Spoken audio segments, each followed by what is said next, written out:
Hello मेरे प्यारे विद्यार्थियों। मैं हूं प्रदीप चौधरी और आप सभी लोगों का हमारे यूट्यूब चैनल PWP पर स्वागत है। जैसा कि आप लोगों का चैप्टर नंबर 4 गणित में चल रहा है और उस चैप्टर का नाम है द्विघात समीकरण। इसमें हमने 2 लेक्चर अभी तक लिया है, जिसमें पहले लेक्चर में जो है इंट्रोडक्शन बताया गया है। दूसरे लेक्चर में हमने जो भी इस चैप्टर में आए हुए एग्जाम्पल हैं उन सभी को सॉल्व करा दिया है और आज से शुरुआत हो जाएगी एक्सरसाइज की। इस एक्सरसाइज में देखेंगे जो हम लोग सूत्र पढ़े हैं पीछे बीजगणित के, चाहे a प्लस बी का होल स्क्वायर हो, a प्लस बी का होल क्यूब हो, a cube minus b cube हो, उन सभी में जो सूत्र बीजगणित में आए हुए थे उन सभी का हो सकता है किसी किसी प्रश्न में उपयोग हो और कहीं कहीं पर हम लोगों को गुणा करके पक्षांतर करना, इस प्रकार से उसको हल करके पता करना पड़ेगा कि बताइए कौन सा द्विघात समीकरण है कि नहीं है। तो यहाँ पर कुछ वर्ड प्रॉब्लम भी यहाँ पर आप देख पा रहे आए हैं। जैसा कि आपको एग्जाम्पल में हमने वहां पर वर्ड प्रॉब्लम से जो भी प्रश्न आए थे उनको एकदम अच्छे तरीके से हल करा के बता दिया था। तो अब हम लोग यहाँ पर ये देखेंगे कि ये जो एक्सरसाइज है बहुत ज्यादा लंबी नहीं है, बहुत छोटे में इतने ही प्रश्नों में समाप्त हो जाएगी। तो इसे आप बहुत ध्यान पूर्वक समझते हुए आगे बढ़ेंगे और इसके बाद में अगला जो लेक्चर आएगा उसमें जो है अगला एक्सरसाइज मिलेगा, उसके बाद अगला लेक्चर आएगा उसमें अगली एक्सरसाइज मिल जाएगी। तो ऐसी स्थिति में कि ये जो आपका चैप्टर चल रहा है कुल मिलाकर के 5 जो लेक्चर होंगे उसमें समाप्त कर दिए जाएंगे। पहला इंट्रोडक्शन का, दूसरा इसके बाद में आपका हो जाएगा एग्जाम्पल, तीसरा, चौथा, पांचवा ये एक्सरसाइज 1 2 3 ये तीनों आपके समाप्त हो जाएंगे। चलिए अब हम लोग चलते हैं अपने प्रश्न की ओर। तो यहां पर आप देख पा रहे हैं दिया गया है प्रश्न पहला, जांच कीजिए कि क्या निम्न द्विघात समीकरण है। मतलब यहां पर हमारे पास 8 प्रश्न हैं और 8 प्रश्नों में ये चेक करके बताना है कि बताइए ये द्विघात समीकरण है कि नहीं है। और द्विघात समीकरण होंगे तो इसके लिए आपको कंडीशन बताया गया है कि ऐसा समीकरण होना चाहिए जिसमें चर राशि की अधिकतम घात 2 होनी चाहिए और उसमें बराबर का चिन्ह तो आएगा ही, क्योंकि द्विघात जो मानक समीकरण के रूप में आपको बताए थे द्विघात का ax square plus bx plus c बराबर 0। तो ऐसी स्थिति में x स्क्वायर उस समीकरण में आना चाहिए, उसी के साथ साथ जिस चर का घात 2 है उसका गुणांक 0 नहीं होना चाहिए। इसको हमने अपने इंट्रोडक्शन के वीडियो में बना ही दिया है। चलिए तो अब देर ना करते हुए पहले प्रश्न की ओर बढ़ते हैं। तो पहले प्रश्न को यहां पर हम लेकर के चलेंगे। पहला प्रश्न दिया गया है कि x प्लस 1 का whole square is equal to 2 bracket में x माइनस 3। तो यहां पर पहले लिखेंगे x प्लस 1 का whole square is equal to हो जाएगा 2 ब्रैकेट में x माइनस 3। अब इसे हम लोग ऐसे देख करके केवल नहीं कहेंगे कि यह द्विघात समीकरण है, इसे सबसे पहले हम लोग पूर्णतया सॉल्व करेंगे। सूत्र लगेगा बीजगणित का उसका भी उपयोग करेंगे, गुणा करना होगा गुणा करेंगे, पक्षांतर करने का आवश्यकता पड़ेगी पक्षांतर किया जाएगा। जो भी चीजें इसमें आवश्यकता पड़ेगी सलूशन के लिए उन सभी चीजों को हम लोग यहाँ पर लगाते हुए चलेंगे। बस ध्यान रहे हम लोग इसको पहले देख करके यहाँ पर तुरंत ही उत्तर नहीं देंगे कि ये द्विघात समीकरण है और ये द्विघात समीकरण नहीं है जब तक इसको अंत तक हल ना कर लें। चलिए तो अब हम लोग चलते हैं इसके सलूशन के लिए। तो आप यहां पर देख पा रहे हैं x प्लस 1 का होल स्क्वायर दिया है, x को आप a मानिए 1 को आप b मानिए, तो ऐसी स्थिति में आपको मिलेगा a प्लस बी का होल स्क्वायर और a प्लस बी का होल स्क्वायर आप जानते ही होंगे अब a square plus b square plus 2ab। इसका सूत्र यहां पर हम लोग पहले लगाएंगे। तो a का स्क्वायर हो जाएगा, मतलब a के जगह पर x लिखेंगे x स्क्वायर प्लस बी का स्क्वायर मतलब 1 का स्क्वायर हो जाएगा और प्लस मिलेगा 2 into a into b is equal to, अब इसके बाद में हम लोग गुणा कराएंगे, 2 का गुणा x में कराएंगे 2x माइनस 2 का 3 में कराएंगे 2 3 6 हो जाएगा। अब इसके बाद में इसका वर्ग करिए, x का वर्ग होगा x स्क्वायर प्लस 1 का वर्ग करेंगे 1 यहाँ पर 2 का गुणा x में 2x और फिर 1 में कराएंगे तो 2x ही रहेगा। इधर बराबर के आप देख पा रहे हैं, जो भी संख्या लिखी गई है 2x माइनस 6, इसको हम लोग पक्षांतर करेंगे तो यहाँ पर ये प्लस चिन्ह में है तो इधर आएगा माइनस चिन्ह हो जाएगा, मतलब -2x, -6 दिया गया है तो +6 बराबर 0 हो जाएगा। अब इसको हल किया जाए, एक्स स्क्वायर, अब यहाँ आप देखिए कि यहाँ 2x प्लस में यहाँ 2x माइनस में ये कैंसिल हो जाएगा और +1 में +6 को जोड़ेंगे तो मिलेगा +7 बराबर यहाँ पर हो जाएगा 0। अब आप यहाँ लिख सकते हैं कि जो यहाँ पर x आया है या चर राशि जो आई हुई है, चर राशि की अधिकतम घात 2 है, इसीलिए यह जो दिया गया है क्वेश्चन में, यहाँ जो क्वेश्चन के रूप में बनाया गया है वह द्विघात समीकरण होगा। तो यहाँ पर आप ये लिख सकते हैं कि चर राशि का अधिकतम घात 2 है, चर राशि का अधिकतम घात 2 है, अधिकतम घात 2 है, अतः यह एक द्विघात समीकरण है, द्विघात समीकरण है। चलिए अब इसके बाद में दूसरे प्रश्न की ओर चलते हैं। इसी के दूसरे प्रश्न में आप देखेंगे, पहले आप समझ लीजिए फिर इसके बाद में इसका स्क्रीनशॉट लीजिएगा। दूसरा प्रश्न दिया गया है, यहाँ पर है, देखेंगे तो लिखा गया है x² - 2x बराबर दिया गया है -2 और ब्रैकेट में 3 - x। पहले इसको हम लोग नोट कर लेंगे। तो यहाँ पर लिखा है प्रश्न में x² - 2x बराबर -2 ब्रैकेट में दिया है 3 - x। x² - 2x को ऐसे रहने दीजिए, x² - 2x ऐसे रहेगा, बराबर में -2 का गुणा 3 में कराएंगे -6, -2 का गुणा -x में कराएंगे आएगा +2x। चलिए पक्षांतर करते हैं, मिलेगा सीधे x² - 2x, -6 है तो +6 मिलेगा, यहाँ प्लस जो है 2x दिया है तो इधर आएगा -2x बराबर आपको मिल जाएगा 0। इसी प्रकार से इसको हल किया जाए, x² - 2x माइनस माइनस संख्याएं जुड़ेंगी और चिन्ह उसका माइनस ही रहेगा, 2 2 4 यहाँ हो जाएगा और प्लस मिलेगा 6 बराबर 0।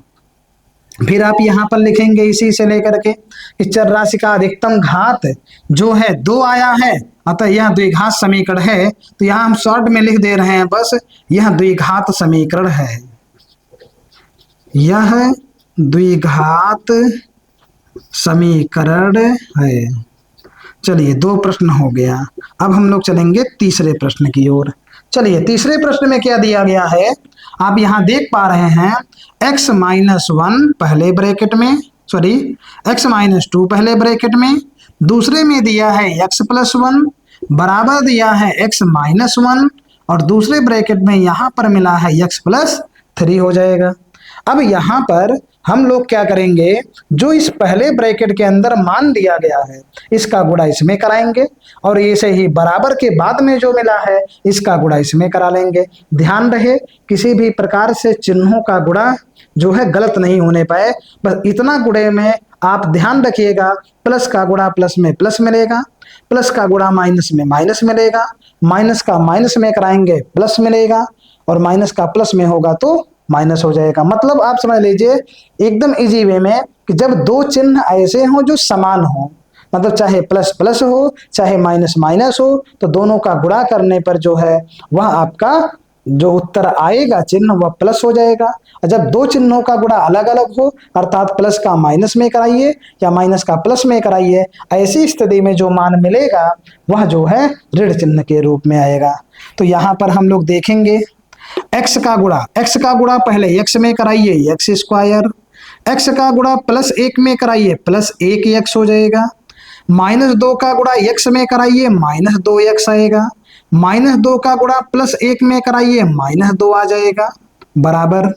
अब इधर आप ध्यान दें, x का गुणा x में करा दीजिए x², x का गुणा +3 में कराइए तो +3x, -1 का गुणा x में कराएंगे -1x, -1 का +3 में कराएंगे तो यहां पर आपको मिल जाएगा -3।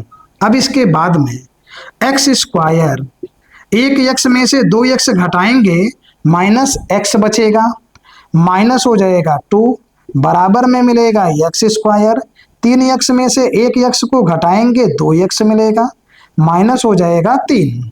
पक्षांतर कर लीजिए, एक्स स्क्वायर -x -2 ऐसे रहेगा। बराबर के बाद में जो दिया गया है उसका जो है चिन्ह उसको बदल करके हम लोग ले आएंगे। यहाँ आएगा -x स्क्वायर -2x + 3 बराबर 0। एक्स स्क्वायर में से एक्स स्क्वायर घटाएंगे तो ये कट करके 0 आएगा। -x यहाँ है, -2x यहाँ है, तो ये आपका हो जाएगा -3x -2 और यहाँ पर +3 दिया है तो माइनस प्लस जो है माइनस होगा मतलब घटेगा, लेकिन चिन्ह आप बड़ी संख्या का लगाएंगे तो ये 3 आपका है, ये प्लस में हो जाएगा 1 और बराबर हम लोग लिख लेंगे 0। अर्थात यहाँ पर आप देखेंगे x का जो घात है वह 2 नहीं है, इसीलिए यह द्विघात समीकरण नहीं होगा। तो आप यहाँ लिख सकते हैं यह द्विघात समीकरण नहीं है, यह द्विघात समीकरण नहीं है। तो ये आपका जो है 3 प्रश्न हो गया, सॉल्व हमने करा दिया। अब आप इसका स्क्रीनशॉट ले सकते हैं। इसके बाद में हम लोग अगले प्रश्न की ओर चलेंगे। चलिए आप लोग इसका पहले स्क्रीनशॉट ले लीजिए, तब इसके बाद में हम अगले प्रश्न की ओर चलते हैं। चलिए स्क्रीनशॉट आपने ले लिया होगा। अब इसके बाद यदि आप इतनी चीजों को समझ गए हैं तो आप अब क्या कर सकते हैं, आप वीडियो को पॉज कीजिए, रोकिए, रोकने के बाद जितने भी प्रश्न इसमें बचे हुए हैं इन सभी प्रश्नों को आप क्रम से हल कर लीजिए, या फिर वीडियो को रोक करके आप चौथे को हल कीजिए। फिर इसके बाद जब आपका पूरा हल हो जाए फिर आप मैच कराइए सॉल्यूशन से। फिर 5वें को हमारे हल करने से पहले ही रोक दीजिए वीडियो, फिर उसके बाद में आप उसको आंसर से हमारे मैच करा सकते हैं। इससे क्या होगा, यदि आपका उत्तर मिलता रहा एक कॉन्फिडेंस आएगा, जिससे क्या है आगे के और भी प्रश्न जो है ये सभी आपसे सॉल्व होते चले जाएंगे। चलिए तो 3 प्रश्न हो गया। अब हम लोग चलेंगे चौथे प्रश्न की ओर। चौथा प्रश्न क्या दिया गया है, चौथे में है यहां पर देखेंगे x-3, चौथा प्रश्न दिया गया है x-3 दूसरे ब्रैकेट में 2x + 1 बराबर दिया है x ब्रैकेट में x + 5। चलिए गुणा कराते हैं। x का गुणा 2x में कराएंगे आएगा 2x स्क्वायर, x का गुणा +1 में कराएंगे +1x हो जाएगा। यहां पर आप +1x लिखें या फिर +x लिखें तो भी कोई दिक्कत नहीं है, वो मान लिया जाता है। -3 का गुणा +2x में कराएंगे -6x, -3 का गुणा +1 में कराएंगे -3 बराबर x का गुणा x में x स्क्वायर और +x का गुणा 5 में कराएंगे तो 5x हो जाएगा। चलिए यहाँ इसको सॉल्व कर दिया जाए। 2x स्क्वायर, 1x में से 6x को घटाना पड़ेगा तो आएगा -5x, -3 ऐसे लिखेंगे, इन दोनों को पक्षांतर करके लाएंगे -x स्क्वायर और +5x है तो -5x और बराबर हो जाएगा 0। चलिए अब इसके बाद में यहाँ पर आप देख पा रहे हैं 2x स्क्वायर है और यहाँ x स्क्वायर है, तो जब घटाएंगे 2x स्क्वायर में से x स्क्वायर, इसका मतलब इसका गुणांक 1 छिपा हुआ है। 2x स्क्वायर में से 1x स्क्वायर घटाया जाएगा तो 1x स्क्वायर बचेगा, जिसे हम लोग केवल x स्क्वायर भी लिख सकते हैं। -5x मिल करके आएगा -10x और यहाँ पर हो जाएगा -3 और बराबर में यहाँ आपको मिलेगा 0। अब यहाँ पर आप देख पा रहे हैं कि जो चर राशि आई है x, इसका अधिकतम घात 2 है, इसलिए यह एक द्विघात समीकरण होगा। तो यहाँ पर लिख देंगे यह द्विघात समीकरण है, यह द्विघात समीकरण है। चलिए ये आपका हो गया चौथा। 5वें प्रश्न की ओर चलते हैं। चलिए 5वां आप समझ लीजिए। दिया गया है 2x - 1 दूसरे ब्रैकेट में है x - 3 बराबर दिया गया है x प्लस 5, अगले में दिया गया है x माइनस 1। गुणा कराइए, 2x का x में हो जाएगा 2x स्क्वायर, 2x का -3 में -6x, -1 का x में -1x, -1 का -3 में कराएंगे तो यहाँ पर हो जाएगा +3 बराबर x का x में x स्क्वायर, x का -1 में -1x, +5 का गुणा x में कराएंगे +5x, +5 का गुणा -1 में कराएंगे माइनस यहाँ पर 5 मिलेगा। चलिए हल किया जाए थोड़ा सा, 2x स्क्वायर -6x -1x आएगा -7x +3 is equal to x square -1 + 5 आएगा +4x -5 हो जाएगा। पक्षांतर कर दीजिए, इधर वाला तो ऐसे ही लिखा जाएगा जिस चिन्ह के साथ में है, लेकिन बराबर के बाद में जो दिया गया है इसे जब हम लोग इधर लाएंगे तो सभी का चिन्ह बदलेगा, आएगा -x स्क्वायर, इसके बाद में -4x हो जाएगा और यहाँ मिलेगा +5 इज इक्वल टू हो जाएगा 0।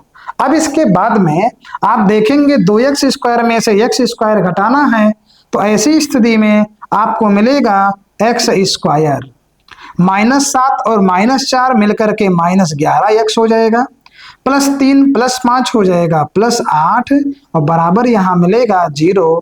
यहाँ अभी आपको मिल रहा है कि जो x स्क्वायर का अधिकतम घात है वह 2 है, इसीलिए यह जो है एक द्विघात समीकरण होगा। तो यहाँ आप लिखेंगे यह द्विघात समीकरण है, यह द्विघात समीकरण है।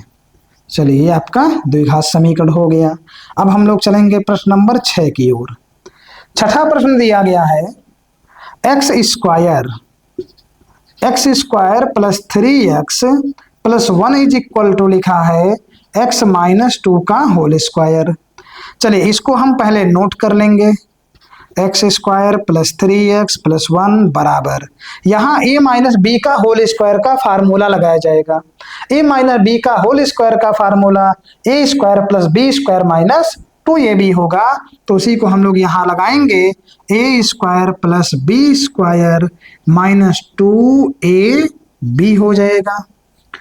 यहाँ पर इसको ऐसे रहने देंगे, x square plus 3x plus 1 is equal to x का वर्ग करेंगे x स्क्वायर 2 का वर्ग 4 माइनस 2 का गुणा x में 2x, फिर 2 में होगा तो 4x आ जाएगा।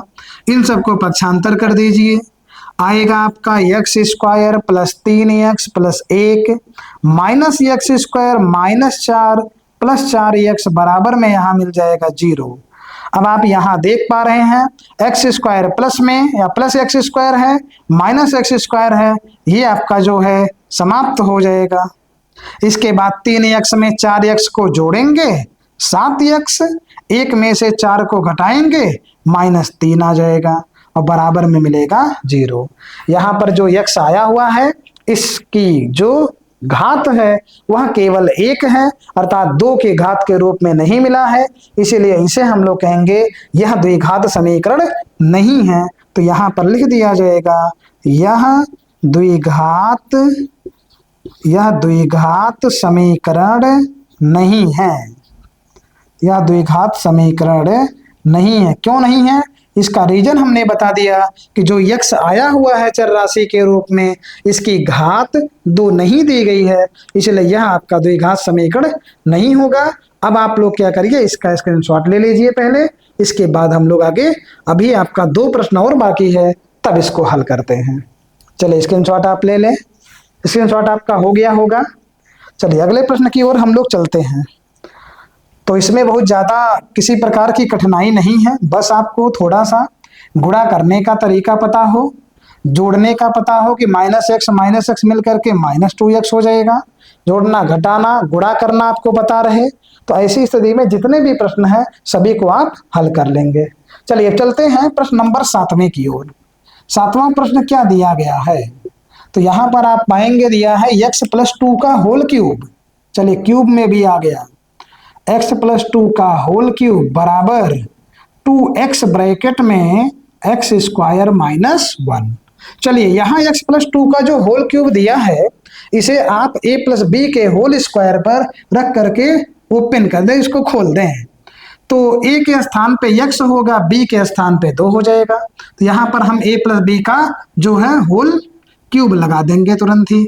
तो यहाँ पर आपको मिलेगा a cube plus b cube plus हो जाएगा 3 इंटू ए का मान x और b का मान 2 और ब्रैकेट में हो जाएगा x प्लस b होता है या x प्लस y होता है। तो ऐसी स्थिति में x प्लस 2 मिलेगा बराबर, यहाँ गुणा कराइए 2x का x स्क्वायर में आएगा 2x क्यूब और यहाँ से 2x का गुणा -1 में कराएंगे आएगा -2x। अब इसके बाद में आप यहाँ पर क्यूब कराइए, x का क्यूब करेंगे x क्यूब, 2 का क्यूब करेंगे 8 मिलेगा, 3 का गुणा x में 3x, फिर 2 में गुणा करा देंगे तो आपको 6x मिल जाएगा। तो यहाँ पर हो गया प्लस 6x ब्रैकेट में x प्लस 2 बराबर में हो जाएगा 2x क्यूब माइनस 2x।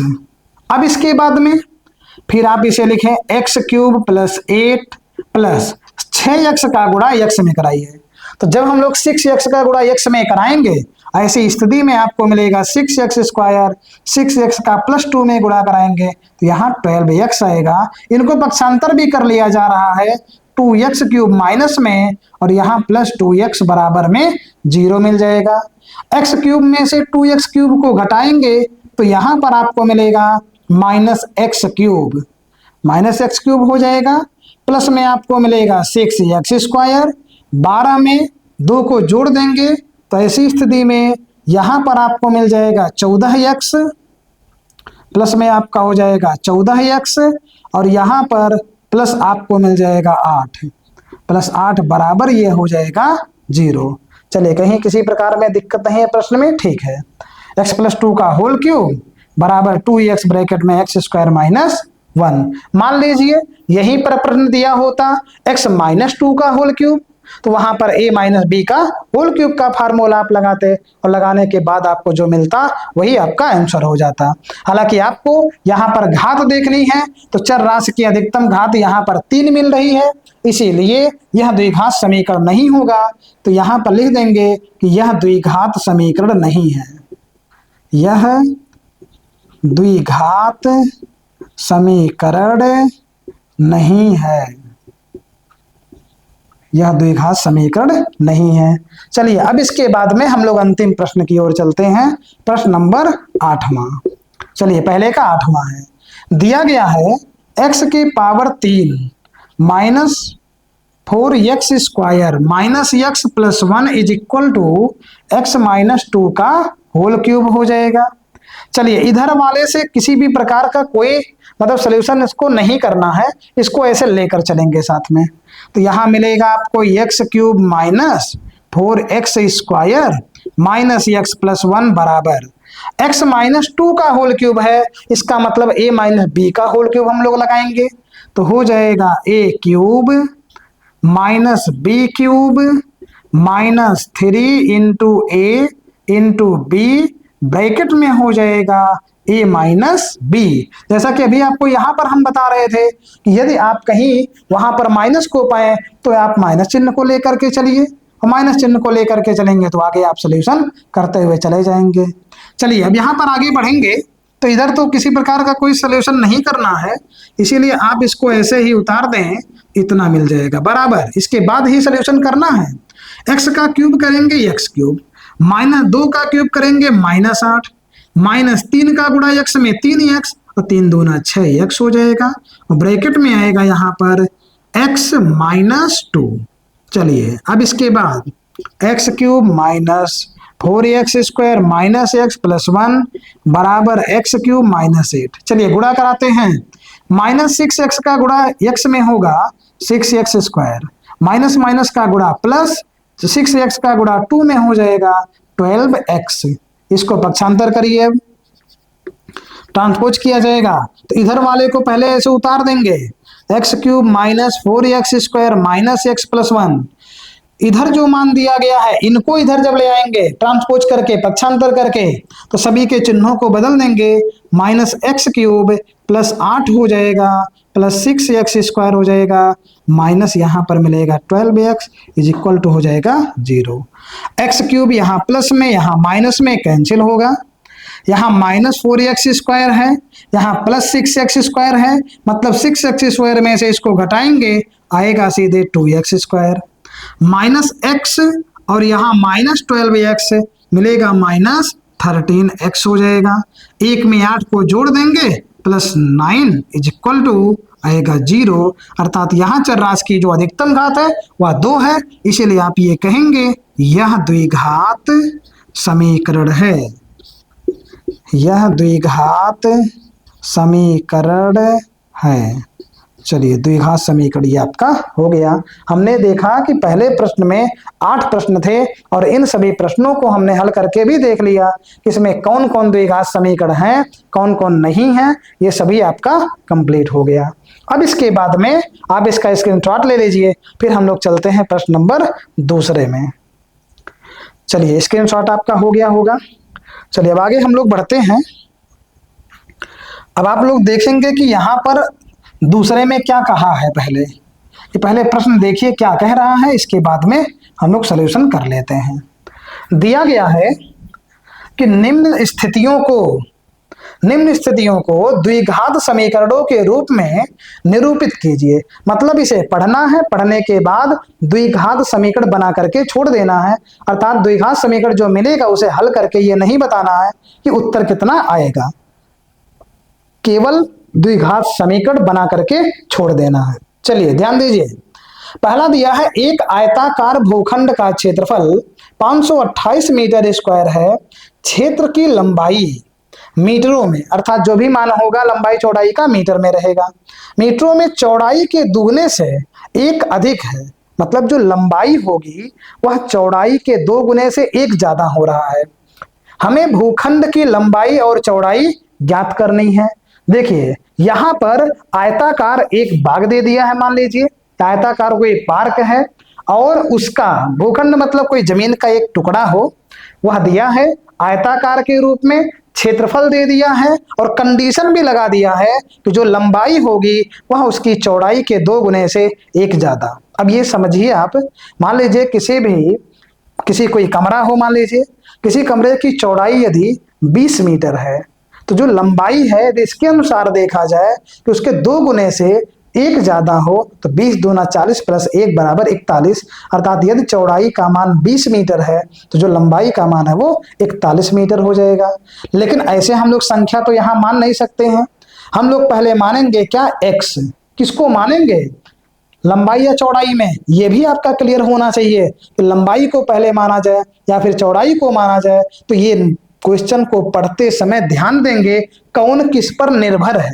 तो यहाँ आप पा रहे हैं कि जो लंबाई है वो चौड़ाई के 2 गुने से 1 ज्यादा। इसका मतलब है लंबाई चौड़ाई पर निर्भर है।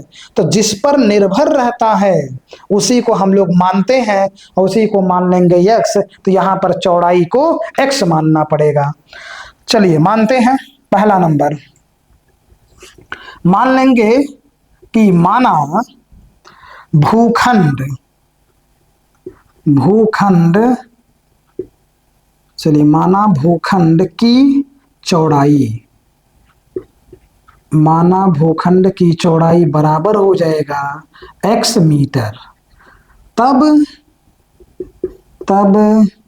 लंबाई या तब भूखंड की लंबाई बराबर यहाँ पर हो जाएगा।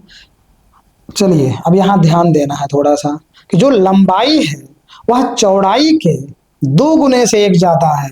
तो लंबाई बराबर आप ये कह सकते हैं कि चौड़ाई गुणे 2 प्लस 1। चौड़ाई का 2 गुना और प्लस 1 ज्यादा है तो एक मतलब 1 जुड़ जाएगा। चौड़ाई का मान x गुणे 2 प्लस 1 निकल करके आएगा आपका 2x प्लस 1। अर्थात जो लंबाई का मान है वह निकल करके आ जाएगा 2x प्लस 1 और ये भी आपका मीटर में हो जाएगा।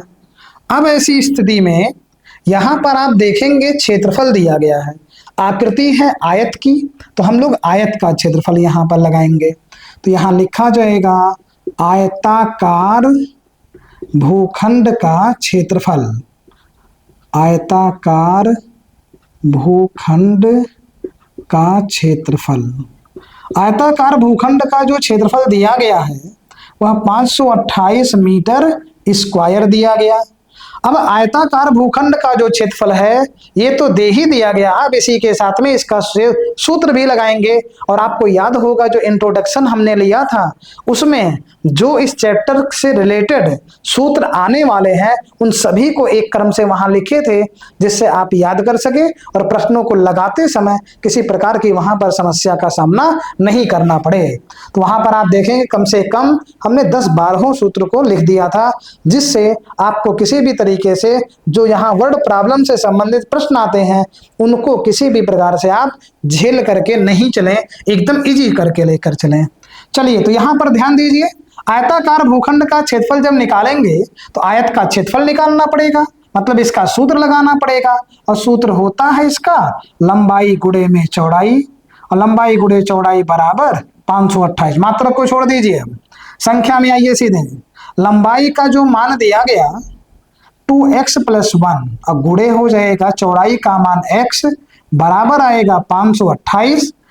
2x का गुणा x में कराइए 2x², 1 का गुणा x में कराइए +x, बराबर के बाद दिया है 528, पक्षांतर कर दीजिए -528 बराबर यहाँ पर 0, अर्थात ये पूरा आपको मिलेगा 2x² + x - 528 बराबर 0। ये जो आपका है ये पहले का द्विघात समीकरण हो जाएगा।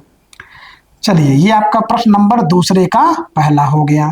अब हम लोग चलेंगे दूसरे की ओर। आखिर दूसरा क्या कहता है? दिया गया है प्रश्न में कि दो क्रमागत धनात्मक पूर्णांकों का गुणनफल 306 है, हमें पूर्णांकों को ज्ञात करना है। अब देखिए, इसके लिए भी हमने नियम लिखा था कि कहीं पर आपको 3 क्रमागत धन पूर्णांक मानने पड़े, पहले को x मानेंगे, दूसरे को x + 1 और अगले को x + 2 मानते हैं। लेकिन चूंकि यहाँ 2 ही मानना है इसलिए पहले को x और दूसरे को x + 1 मान करके चलेंगे। तो यहाँ मानना पड़ेगा कि माना पहला धनात्मक पूर्णांक, माना पहला धनात्मक पूर्णांक और बराबर यहाँ पर आपको मिलेगा सीधे पहले x तथा दूसरा धनात्मक पूर्णांक बराबर हो जाएगा x + 1। चलिए, क्या कह रहा है क्वेश्चन में? प्रश्नानुसार ये कह रहा है दोनों का गुणा कराइए, पहले का गुणा दूसरे वाले मान में कराइए और मान जो मिलेगा वो 306। तो यहाँ पर हम लिख देंगे अकॉर्डिंग टू क्वेश्चन, मतलब प्रश्नानुसार। पहला पूर्णांक गुणे में दूसरा पूर्णांक और बराबर यहाँ हो जाएगा 306। चलिए, 306 हो जाएगा।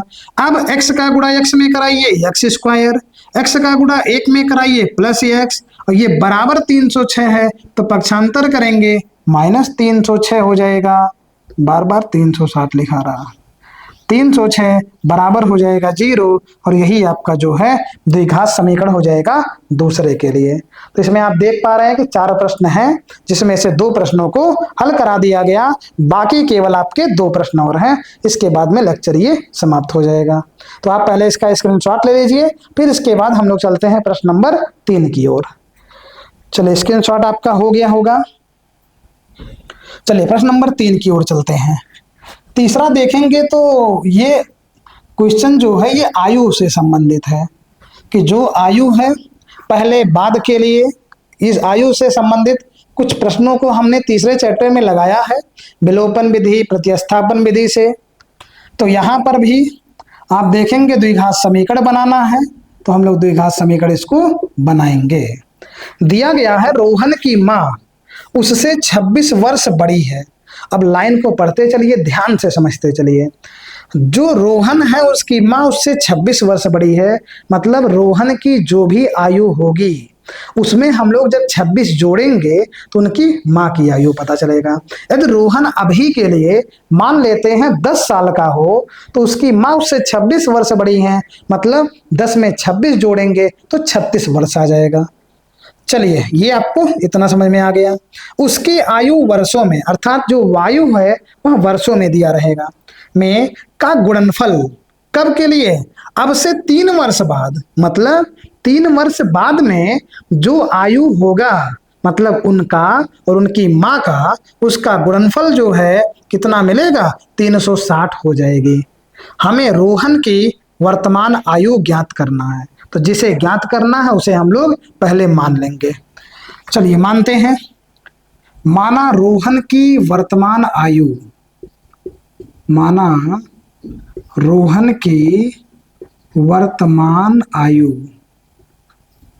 रोहन की वर्तमान आयु बराबर यहां पर आपको मिलेगा x वर्ष, तथा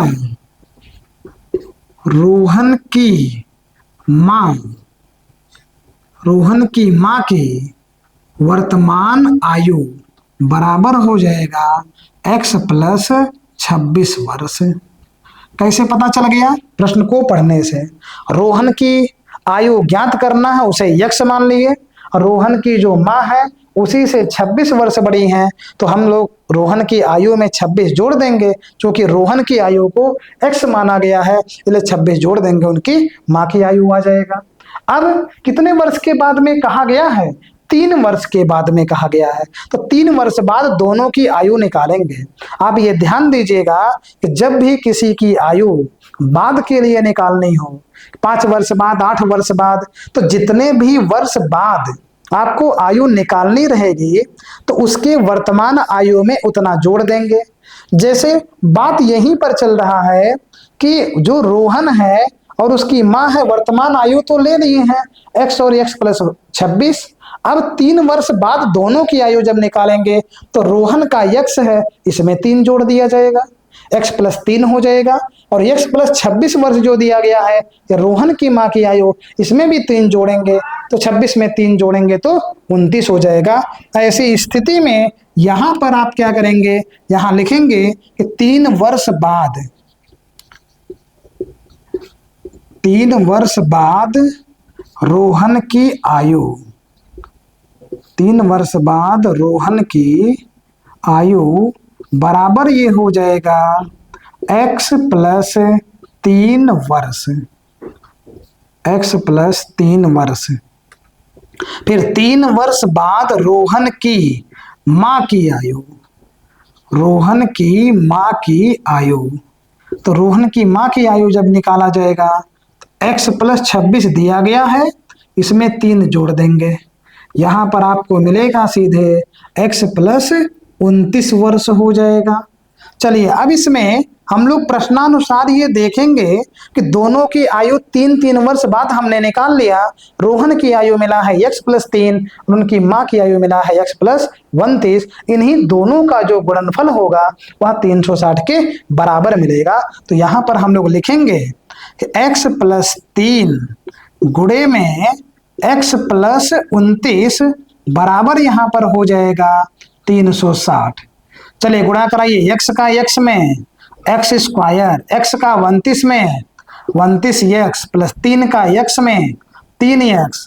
चलिए गुणा कराइए 3 का 29 में, फिर तो 3 9 27 हो जाएगा, 3 दूना 6 2 8, 87 मिल गया, बराबर आएगा 360। x स्क्वायर 29 में 3 जोड़ेंगे 32x, और प्लस यहाँ पर 87 दिया है, माइनस इधर आएगा पक्षांतर होकर के 360 बराबर में 0। इसके बाद में x स्क्वायर प्लस 32x आएगा। अब यहाँ पर क्या करिए, घटाइए, तो घटाएंगे जब तो आपको यहाँ क्या मिलेगा कि 10 में से 7 गया तो आएगा 3, यहाँ मिलेगा आपका 5, 15 में से 8 गया तो 7, तो यहाँ हो जाएगा 2 और बराबर मिलेगा 0। अर्थात ये आपका जो है यही द्विघात समीकरण होगा इस तीसरे वाले प्रश्न के लिए। तो इसका भी आप स्क्रीनशॉट ले लीजिए। इसके बाद में हम लोग अंतिम प्रश्न की ओर चलते हैं। चलिए आपका स्क्रीनशॉट हो गया होगा। चलिए प्रश्न नंबर 4 की ओर चलते हैं, और यही आपका आज के लिए अंतिम प्रश्न होगा, इसके बाद में आपको अगले लेक्चर में देखना रहेगा। अगले लेक्चर में नया एक्सरसाइज होगा, नए कॉन्सेप्ट होंगे, इसके बाद आपकी तैयारी जो है अच्छे तरीके से चलती रहेगी। तो यहाँ पर आप ये देख रहे हैं क्वेश्चन नंबर 4 दिया है। एक रेलगाड़ी 480 किलोमीटर की दूरी समान चाल से तय करती है।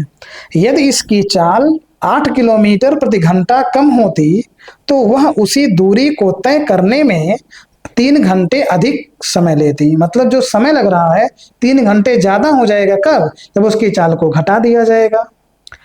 हमें रेलगाड़ी की चाल ज्ञात करनी है। तो रेलगाड़ी की चाल जो है हम लोग मान लेंगे x। दूरी तय करना है 480 किलोमीटर। 480 किलोमीटर 2 बार तय करना है। एक बार जब हम लोग चाल इसका x मानेंगे और एक बार क्या करना है, इसकी चाल को जब हम घटाएंगे 8 किलोमीटर, लेकिन दूरी वही है, लेकिन जब चाल कम हो जाएगी मतलब गाड़ी धीरे चलेगी तो जो समय है उसका 3 घंटे बढ़ जाएगा। तो हम लोग यहीं से कंडीशन को मानेंगे। जो चीज ज्ञात करना है कि रेलगाड़ी की चाल को x मान लिया जाएगा। तो यहां पर आपका ये चौथा हो जाएगा। माना रेलगाड़ी की चाल बराबर हो जाएगा x किलोमीटर प्रति घंटा। चलिए चाल हो गया, दूरी दिया गया है पहले से ही। दूरी बराबर यहाँ पर आपको मिलेगा 480 किलोमीटर। तो ऐसी स्थिति में क्या किया जाए कि चाल तो हमने मान लिया है x, दूरी को मान लिया गया है, माना क्या गया है, दिया ही है 480 किलोमीटर। तो ये पता कर लिया जाए समय कितना लगेगा। और चूंकि समय बराबर सूत्र होता है दूरी बटे चाल, तो समय हम लोग निकालेंगे t1। ये पहली स्थिति का है इसलिए t1 लिख दे रहे हैं। समय बराबर दूरी बटे दूरी आपका हो जाएगा 480 और यहाँ चाल हो जाएगा x। कहाँ से आया है इसके लिए यहाँ सूत्र भी लिख दिया जा रहा है। समय बराबर सूत्र होता है दूरी बटे में चाल। चलिए अब इसमें करना क्या है, ये तो पहली स्थिति का था। अब दूसरी बार में कहा गया कि यदि इसकी चाल 8 किलोमीटर प्रति घंटा कम होती, तो जब चाल को 8 किलोमीटर प्रति घंटा कम करेंगे तो जिस चाल से वो चल रहा था उसी में से 8 कम होगा। कम होने का मतलब घटाया जाएगा। चल रहा था ये x किलोमीटर प्रति घंटा से, 8 किलोमीटर प्रति घंटा कम होगा तो 8 घटेगा, अर्थात x माइनस 8 किलोमीटर प्रति घंटा बचेगा। तो यहाँ पर हम लोग लिखेंगे कि जब इसकी चाल 8 किलोमीटर प्रति घंटा कम हो तो इसकी चाल इसका चाल निकल करके आएगा सीधे x माइनस 8 किलोमीटर प्रति घंटा हो जाएगा।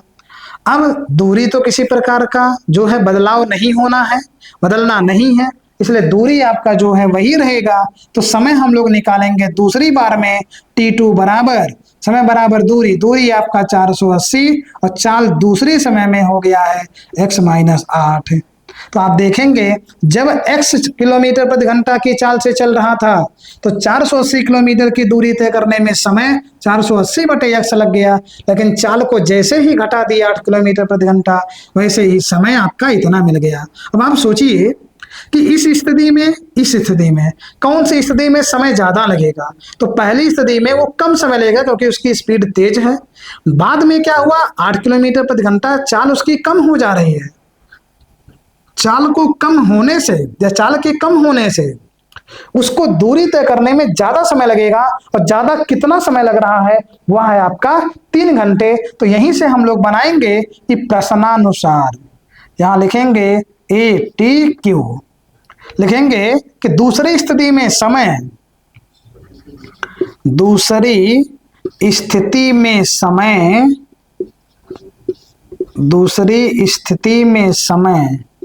बराबर हो जाएगा पहली स्थिति में समय, या फिर आप देखेंगे हाँ ठीक है, दूसरी स्थिति में समय बराबर पहली स्थिति में समय प्लस हो जाएगा 3। यहां कहने का मतलब है कि जब चाल कम हो रही थी तब जो लिया गया समय है वह पहले जो स्थिति थी, चाल जब कम नहीं था, उस समय लिए गए समय से 3 घंटे ज्यादा हो जा रही है। दूसरी स्थिति में समय यहाँ आया है T2 का मान, तो ये मान आप सीधे लिखेंगे 480 बटे में x माइनस 8 बराबर में पहली स्थिति में समय यहाँ पर मिला है, तो ये आपका हो जाएगा बराबर 480 बटे में x प्लस हो जाएगा 3। चलिए पक्षांतर कर लेते हैं। यहाँ मिलेगा आपको 480 बटे में x माइनस 8 माइनस हो जाएगा 480 बटे में x और बराबर यहाँ आपको मिलेगा 3। इन दोनों का एलसीएम ले लीजिए। एलसीएम आप लेंगे तो x ब्रैकेट में आएगा x माइनस 8, इसका इसमें गुणा कराएंगे तो आएगा सीधे 480x और यहाँ से तिर्यक इसका गुणा हो जाएगा माइनस 480 का गुणा x में minus 480x minus minus plus हो जाएगा। 8 का गुणा 0 में कराएंगे 0, 8 9 हो जाएगा 64, 6 हासिल, 8 चौक के 32 और 6 38 हो जाएगा 3840 और बराबर यहाँ मिलेगा 3। तो ये आपका इससे कैंसिल हो जाएगा। यहाँ पर आप देखेंगे तो ये मिलेगा आपको 3840 बटे में गुणा कराइए x का x में x स्क्वायर माइनस हो जाएगा 8x और बराबर हो जाएगा 3 बटे में 1। अब क्या करिए, गुणा करा लीजिए, तिर्यक गुणा। तो ये क्या कट सकता है, 3 × 3, 3 दूना 6, 3 8 24। चलिए कट जाएगा, तो पहले आप गुणा कराइए। तो 3 का गुणा जब इसमें कराएंगे तो आप इसको ऐसे लिख दीजिए 3 गुणे x स्क्वायर माइनस 8x बराबर 1 का गुणा 3840 में कराएंगे तो 3840 ही रहेगा। ये गुणे में 3 है, इसके बटे में चला जाएगा। x स्क्वायर माइनस 8x बराबर 3840 बटे में 3, इसको कट कर दीजिए। तो काटेंगे 3 × 3, 3 दूना 6, 3 8 24 0, 1200 यहाँ पर 80 आ जाएगा, क्योंकि हमने यहाँ पर क्रम तो ठीक ही है, कोई दिक्कत नहीं। चलिए हो जाएगा x स्क्वायर माइनस 8x, यहाँ पर बराबर दिया गया है 1280 और इसके बाद पक्षांतर कर लेंगे तो आपको मान मिलेगा सीधे x square minus 8x minus 1280 बराबर में हो जाएगा 0 और यही आपका जो है फाइनल उत्तर हो जाएगा। अब आप यहाँ देखेंगे कि जो भी प्रश्न दिए गए थे सभी प्रश्नों को यहाँ पर हल करा दिया गया है। जो आपका पहले में 8 क्वेश्चन था, इसमें चेक करके बताना था द्विघात समीकरण कौन है कौन नहीं है, उसको बता दिया गया। और यहाँ दूसरे में जो था, इसको आप देखेंगे वर्ड प्रॉब्लम के रूप में है और इसे पढ़ करके आपको द्विघात समीकरण बना करके छोड़ देना है। तो आप इसका स्क्रीनशॉट ले लीजिए। स्क्रीनशॉट आपका हो गया होगा। अब इसके बाद में आप इसे अपना अच्छे तरीके से तैयार कीजिए।